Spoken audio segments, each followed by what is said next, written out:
If I knew it beforehand, I could have. All right. So we're here. This is test three, right? So, um, some of the questions ask about like horizontal asymptotes, vertical asymptotes, um, and when you have the limit as x goes to infinity, that's virtually the same thing as saying what's the horizontal asymptote. Okay, so when you see this, that is basically, you might as well be thinking of this. So the rules for the horizontal asymptote are going to be basically what guides us into the limit as x approaches infinity or negative infinity. All right, so what are the rules for horizontal asymptotes? So rules for horizontal asymptotes is simply this. Horizontal asymptotes. If the top exponent is bigger than the bottom, right? If the top is bigger than the bottom, then there is no horizontal asymptote. All right? We'll just create an arrow like that. Okay? So if the top is bigger than the bottom, there is no horizontal asymptote. Now, if the top is equal to the bottom,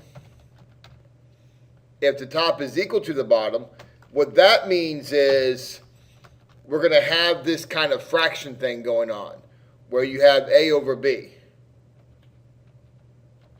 which is the coefficient of the biggest number over the coefficient of the other biggest number, the exponent. Does that make sense?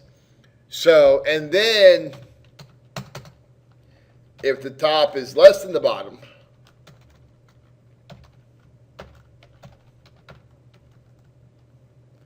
then that would kind of get you this zero thing going on. All right, so those are kind of the rules for horizontal asymptotes. Okay, and these are the rules that are going to govern how we handle that series of problems that involve limits as x goes to infinity, as x goes to negative infinity. All right, so what we're looking at here is x goes to infinity. The numerator has a degree of 1. The denominator has a degree of 2. That's the biggest exponents for each one, right? And so because the top is smaller than the bottom, because the numerator is bigger than or is less than the denominator, because of that, we would just say that this limit goes to 0. Now, just for the record, for the class that's sitting in front of me, are we wagering points or no? That sounds dangerous. Okay, got a bunch of pansies in here, not willing to wager any points whatsoever, even though I give them away like I'm like some kind of Salvation Army member. So anyway, so the limit as x goes to 0, infinity in this case would be 0, which is what you said. And then when you got here, you got all freaked out because it looks so ugly. But let's kind of take this and decompress it. You see, when I look at this,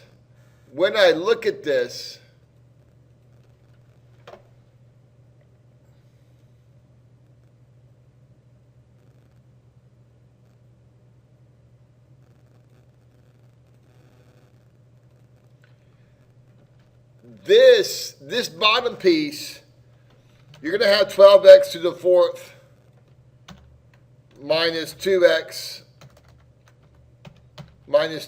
cubed, and I am not typing all that nonsense in. All right? But the bottom piece is going to have the 5x squared, and then when this gets multiplied out, what are we going to have? We're going to have 4x squared and some other stuff, right? 4x squared plus 12x plus 9. For those of you that are just overly anal, you just have to see that. All right? Now, that, and we're going to run out of room here eventually, that ultimately is going to be 12x to the fourth over 20x to the fourth. Do we agree?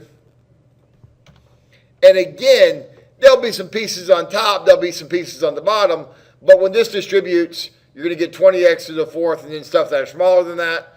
This 12x to the fourth is the piece that you're interested in.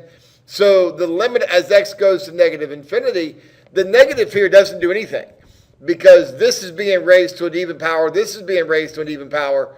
So the negative is ultimately going to become a positive anyway. And so that this ultimately becomes what amounts to 12 over 20, which we know is equal to 3/5.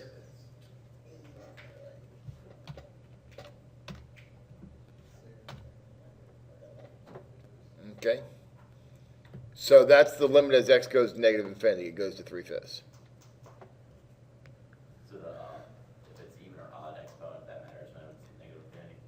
Well, not necessarily, because remember that with a horizontal asymptote, it generally approaches the same thing on both sides. Now, it doesn't always. The case where you saw it being different, you see, if I have, let's go, if I have,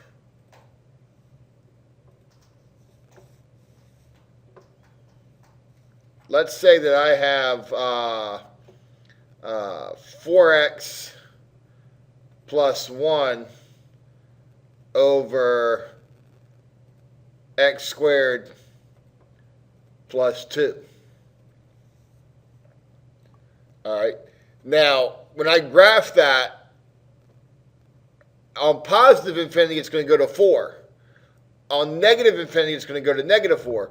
And the reason for that is because it's going to look like 4x over x, because the square root of x squared is x, except the square root of x squared is not really x. It's actually the absolute value of x, right? And so in that case, the positive and the negative makes a difference. However, if we didn't have the square root,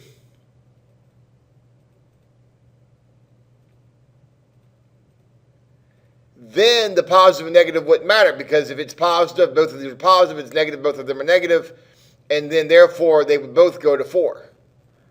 You see what I'm saying? It only, the positive and negative really comes down to square roots and that kind of stuff is where you would see possibly you get two different answers for positive and negative infinity. All right. Other than that, you generally don't see it. Okay. Now again, could I come up with an example? Maybe I could if I thought about it hard enough, but usually square roots or absolute values is where you'll see the difference lie. Okay. But what makes this one so interesting is that here the whole thing is under that fourth root. It's not just one piece, right? So functionally, bless me.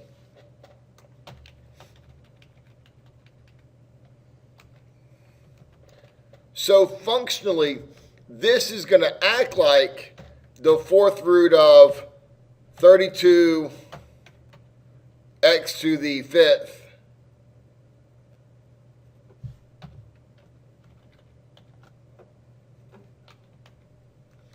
over what? 2x to the fifth.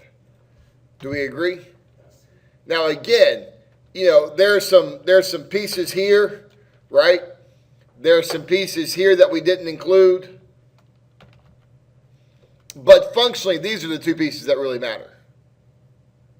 Right? So this is going to go to 16. Do we agree? Yeah. This is going to go to 16 because these are the same. When these are the same, then it just goes to the coefficients out front. Right? So this ultimately is going to look like the fourth root of 16, which we know is 2. So the limit as x approaches negative infinity is 2. What I did was when I got to the 32 over 2, I took the fourth root of 32 and made it 2. So I had 2 over 2. Then I made negative 1. Fourth root of 32 is 2. Fourth root of 2. 2 times 2 times 2 is 16, not 32. You mismultiplied. Oh, I did? Yeah. Oh. That's the third root, isn't it? That's three, that's two cubed. Yeah, the fifth root of 32 is 2. Oh, That's what you're remembering. yeah, that's what I messed up. All right, any questions on that? Yeah, just keep going. I mean, you done started it now. Yeah. All right, any questions? Going once, going twice?